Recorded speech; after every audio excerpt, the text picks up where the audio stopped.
He also took the opportunity to discuss last week's U.S. Bishops' meeting, as well as how the diocese needs to improve on its outreach efforts. Kathy Harrington was present and filed this report. Just days after the U.S. Bishops' spring meeting in Maryland focused on clergy sexual abuse, Bishop Mitchell Rozanski formally introduced Jeff Trant and Li-Ling Waller, who now comprise the recently renamed Office of Safe Environments and Victim Assistance for the Diocese of Springfield. This reorganization effort was informed by the feedback that I had received from victims, their advocates, as well as many in the Catholic community on the need to better respond to victims of clergy sexual abuse. Trant is now director of the Office of Safe Environments and Victim Assistance. His social work career has primarily focused on children and vulnerable adults who have experienced trauma and maltreatment. Among my first orders of business is to acquaint myself with the entire history of clergy sexual abuse in the diocese. This will serve as a starting point to make sure our policies and procedures are aligned with best practice for the benefit of victims and the church community at large. Working with Trant is Li-Ling Waller, who is taking on the newly created role of compliance coordinator. Waller will assist child advocates throughout the diocese, in parishes and schools, to ensure all clergy, staff, and volunteers undergo background checks and abuse prevention training. Bishop Rozanski says the newly organized office builds on current abuse prevention policies. These efforts include conducting CORI checks and abuse awareness training, not just for our clergy, but for religious and lay employees and for all church volunteers in our parishes.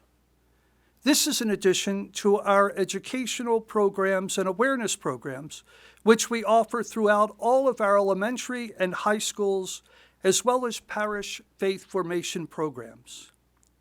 And we conduct annual parish audits, surveys, to ensure compliance, and the diocese itself is audited by an outside national firm to make sure that we are abiding by the charter to protect children and young adults.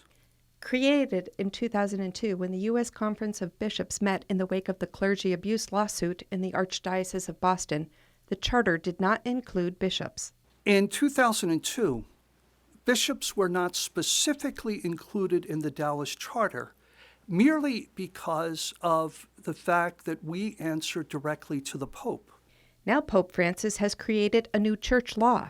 It's the result of his meeting with world bishops to address the crisis of clergy sex abuse. The law went into effect on June 1st.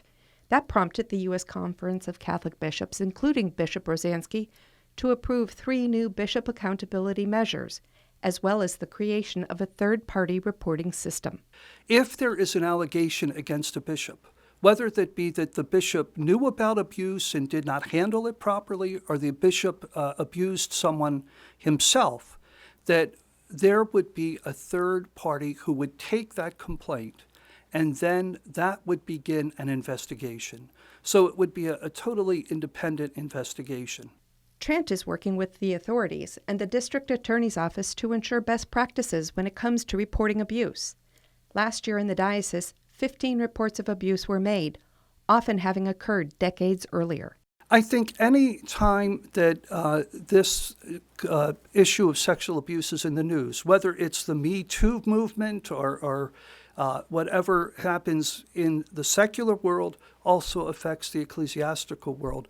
What I believe the dynamic to be is that if a person who has been sexually abused witnesses others coming forward, it bolsters the person's courage to be able to come forward. I mean, it's very, when you have something buried for decades, I'm sure it has to be very difficult to come forward. Bishop Rozanski says the pain of clergy sexual abuse continues to be felt throughout our faith community by the victims, their families, and all Catholics. With the new Office of Safe Environments and Victim Assistance comes the commitment to further the Diocese of Springfield's promise to protect and pledge to heal. I'm Kathy Harrington for Real to Real. And you can learn more on this important initiative online at iobserve.org.